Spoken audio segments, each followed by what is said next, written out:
Hey everybody. So we have another interesting team to talk about today who's going to be a lot of fun to watch in 2021-22.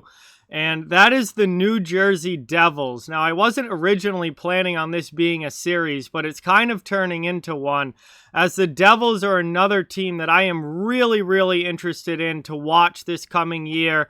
And I think they could potentially be a dark horse playoff team if certain things really go their way. They made some big additions this offseason, and they're definitely going to be an exciting team with all the young talent and the new additions added in there to see what they're able to do this coming season. Now, before we fully get into it, I just ask that you please hit that thumbs up and subscribe. It helps out so much and is greatly appreciated. But let's take a look here at the changes that the Devils have made for this coming season.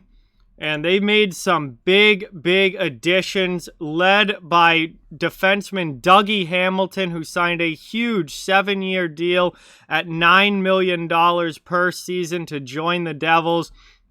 They also added defenseman Ryan Graves in a trade with the Colorado Avalanche. So a significantly improved decor for the New Jersey Devils this coming season. Big upgrades with Hamilton and Graves over what they had last year. And they also added in goal Jonathan Bernier, who I think was a very underrated goaltender because he was playing with the Red Wings the last few years. Obviously, Detroit was not a good team, but Bernier individually played very well.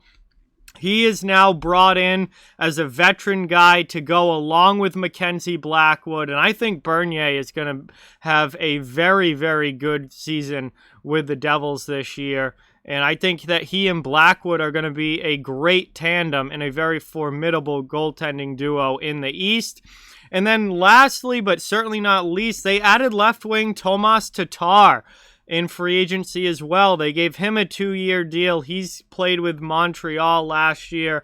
And Tatar brings some more scoring to this lineup, which obviously is loaded with young talent, a lot of young guys. And you know, guys just trying to make a name for themselves and establish themselves in the NHL. But to bring in a veteran scorer like Tatar, who probably isn't going to put up huge numbers, but if you can get 20 goals from, that's a win.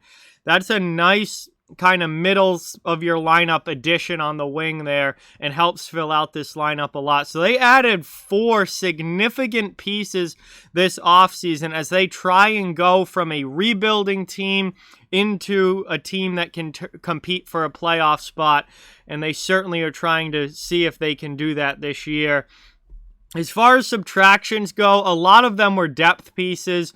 Defenseman Ryan Murray left in free agency. He was injured a lot and, really never became the defenseman that he was expected to when he was originally drafted.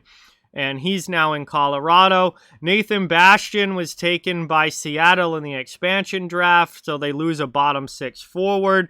Will Butcher was traded to Buffalo. Again, he hasn't had really a good last 2 years. And, he, with the new additions on the back end, probably wasn't going to be seeing any ice time with the Devils, so he's gone.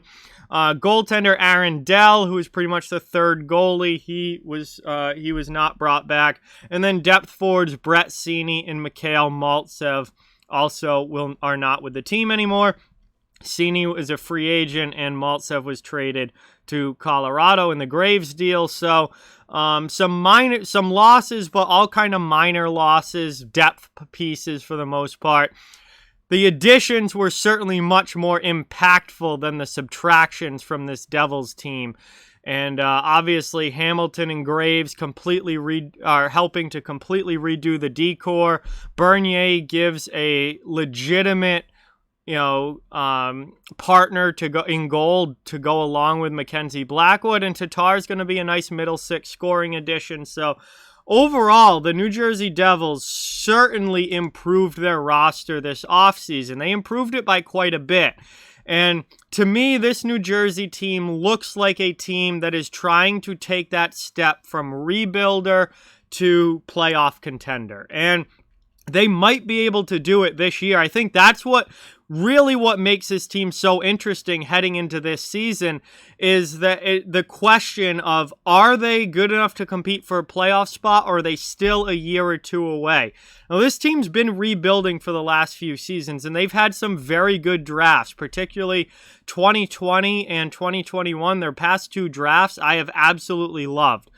Now, those guys aren't really making an NHL impact yet. Now, other young players, like obviously Hischier and Hughes and Ty Smith and Pavel Zacha, those guys are making an NHL impact now. They have a lot of young talent. They have even more young talent coming up in the pipeline, not quite at the NHL level yet. But then they went out and they made these big moves. They got Dougie Hamilton, which was a huge move. They traded for Ryan Graves. They brought in Tatar. They brought in Bernier. Like, they've made significant moves this offseason, not build for the future moves like what they've been doing, but to get players that are going to help them win now. This team, I think, has come out of rebuild mode and into take that next step in compete mode. Like, they're trying to take that first step out of the rebuild.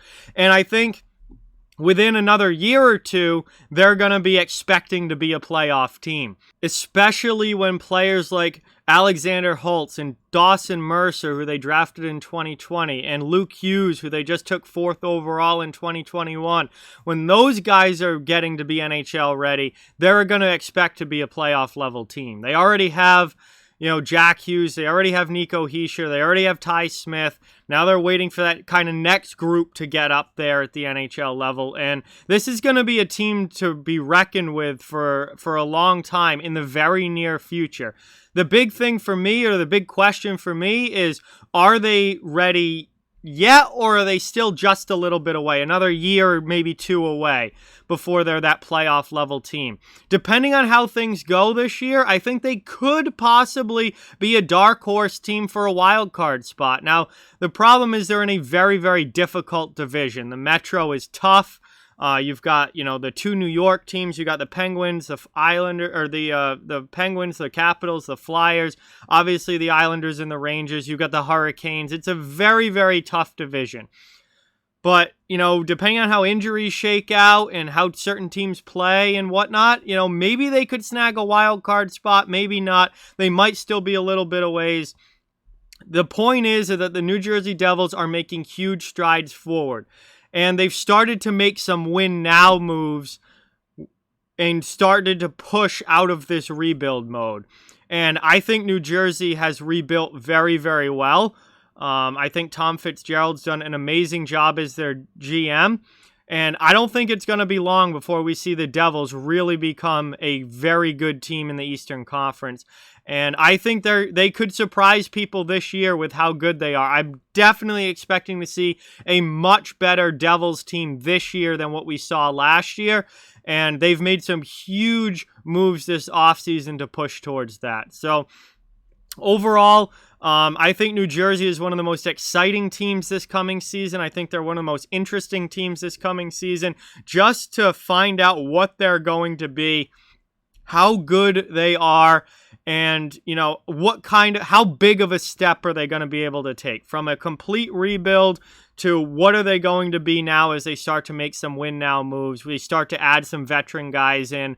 And this roster starts to take shape as the more and more of the younger guys start to play bigger roles, and they now add guys like Hamilton and Tatar and Graves in to kind of round out this lineup and be a much better team on the ice right now. So New Jersey, for me, is definitely a team to watch. And I can't wait to see what they do this coming year. So with that, like, comment, share, subscribe, follow on social media. All those links are down in the description. If you'd like to further support the channel, the links to our Patreon, merchandise store, donation link, and channel memberships are down in the description as well. Keep spreading the word about this channel. Let's keep this thing growing. Thank you so much for watching. Hope you enjoyed the video, and I'll talk to you guys soon.